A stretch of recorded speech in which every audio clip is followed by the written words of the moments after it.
नमस्कार मंडळी, आज आपण नाश्त्यासाठी एक वेगळा पदार्थ बनवणार आहोत। वेगळा म्हणजे नेहमीचाच आहे, परंतु पद्धत वेगळी आहे, त्यामुळे त्याची टेस्ट देखील बदलते। तर मऊ लुसलुशीत अशी आपण कोथिंबीरचे थालीपीठ या ठिकाणी बनवणार आहोत। तर स्वच्छ अशी कोथिंबीर निवडून आणि धुवून ठेवलेली आहे। त्यानंतर आपण या ठिकाणी साधारण 4 ते 5 हिरवी मिरची घेणार आहोत। भरपूर असा लसूण घेणार आहोत। तर मिरची जी आहे ती तुम्ही कितवत तुम्हाला तिखट हवं आहे त्यानुसार घेऊ शकता। 1 चमचा बडीशोप, 1 चमचा जिरं, त्यानंतर 1 चमचा भाजलेले सफेद तीळ या ठिकाणी घेतले आहेत। आता जे पिठाचं प्रमाण घ्यायचं आहे ते 1 वाटी जर बाजरीचं पीठ आपण घेणार आहोत तर अर्धा वाटी या ठिकाणी बेसन पीठ आपण वापरणार आहोत। इतपत आपल्याला पुरेसं होतं। त्यानंतर मिक्सरला बारीक केलेलं आपण जे वाटण आहे ते यामध्ये घालूया। तर मस्त असं लागतं टेस्ट। हे सगळं वाटण बिना पाण्याचंच आपण घालायचं, मस्त दाताखाली देखील तीळ येतात। तर या ठिकाणी मी कांदा टोमॅटो घेतलेला आहे, हळद घातलेली आहे। कांदा टोमॅटो बारीक करून घालण्याचं कारण असं की जे आपण थालीपीठ बनवतो ते थंड झाल्यानंतर देखील तितकेच नरम राहतात, त्यामुळे ते घालावं लागतं आणि ऑप्शनल आहे, तुम्हाला आवडत नसेल तर नाही घालू शकत। त्यानंतर 1 ते 1.5 चमचे भाजलेल्या शेंगदाण्याचा कूट घालणार आहोत, जेणेकरून मस्त असा क्रिस्पीनेस देखील येतो। थोडेसे मी ओवा आहे तो देखील हातावरती क्रश करून या ठिकाणी घातलेला आहे। आता जे मीठ आहे ते आपण लास्टला घालणार आहोत, त्याआधी आपण कोथिंबीर घालून घेऊया, कारण की हे सगळं प्रमाण खूप जास्त दिसतं आणि त्यानंतर आपल्याला मीठ जास्त होऊ शकतं। त्यामुळे व्यवस्थित पीठ मळून झालं की आपण मीठ घालणार आहोत। तर अशा पद्धतीने आपण सगळं पीठ व्यवस्थित मळून घेणार आहोत। मिक्सरच्या भांड्यामध्येच आपण थोडंसं पाणी घालून तेच पाणी यामध्ये वापरूया, जेणेकरून व्यवस्थित त्यातला मसाला देखील निघून जाईल। अशा पद्धतीने थालीपीठ केली तर लहान मुलं देखील आवडीने खातील। तर नक्की तुम्ही अशी वेगळी पद्धत ट्राय करू शकतात। तर थोडं थोडं पाणी घालून आपण थोडंसं मऊसूतच हे पीठ मळून घ्यायचं, जास्त घट्ट देखील या ठिकाणी मळायचं नाही।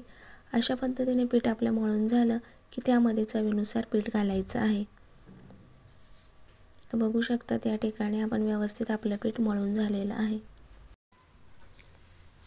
तर अशा पद्धतीने पीठ झाल्यानंतर आता आपण डायरेक्ट तव्यावर न थापता कपडा घेणार आहोत। सुती कुठलाही कपडा घेऊ शकतात, नसेल तर आपला साधा रुमाल वापरला तरी चालेल। रुमाल व्यवस्थित ओला करून घ्यायचा, जेणेकरून आपलं थालीपीठ त्यावर चिकटणार नाही। तर तुम्ही बघू शकतात अशा पद्धतीने ओलं केलं। एक मीडियम साईजचा छोटासा गोळा काढून घ्यायचा, जिथपर्यंत आपण पोळीसाठी पीठ घेतो तिथपर्यंत, आणि त्यानंतर हाताला थोडं थोडं पाणी लावून छान असा पातळ हा थापून घ्यायचा आहे। कपड्यावर छान थापता देखील येतो आणि काढायला देखील सोपा जातो। अशा पद्धतीने आपले थालीपीठ देखील छान एकसारखे तयार होतात आणि महत्त्वाचं म्हणजे जास्त जाड होत नाही।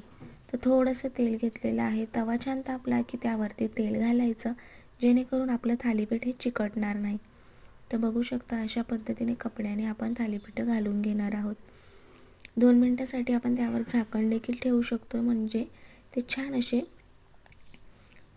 शिजतात देखील। आपण कोथिंबीर त्यासाठी तितकी बारीक चिरावी लागते, तरच ते छान लागतात, नाहीतर त्याचे देठही तशीच कच्ची राहतात। तर बघू शकता झाकण ठेवलेलं, वरची बाजू पूर्ण कोरडी झालेली आहे। आता आपण थोडंसं तेल घालूया आणि दुसरी बाजू देखील अशाच पद्धतीने भाजून घेणार आहोत।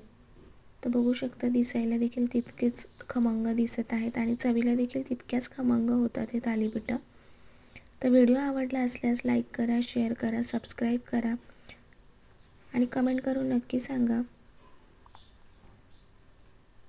तर अशा पद्धतीने आपण सगळे थालीपीठ या ठिकाणी बनवून घेणार आहोत। तर सोपी पद्धत आहे आणि चवीला देखील तितकेच सुंदर लागतं। तर बघू शकता जे क्रिस्पी झालेले शेंगदाणे आहेत ते देखील मस्त दिसत आहे। आणखी एक तुम्हाला मी थालीपीठ कसं घालायचं ते या ठिकाणी दाखवून देते।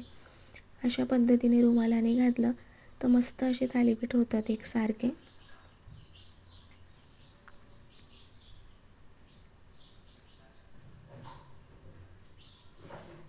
आपण दही, नारळाची चटणी, सॉस किंवा लोणचं कशासोबतही खाऊ शकतात। लहान मुलांसाठी टिफिन रेसिपी म्हणून देखील आहेत। सकाळचा घाई गडबडीचा नाश्ता देखील होतो आणि एवढंच काय तर तुम्ही जेवणात देखील खाऊ शकतात।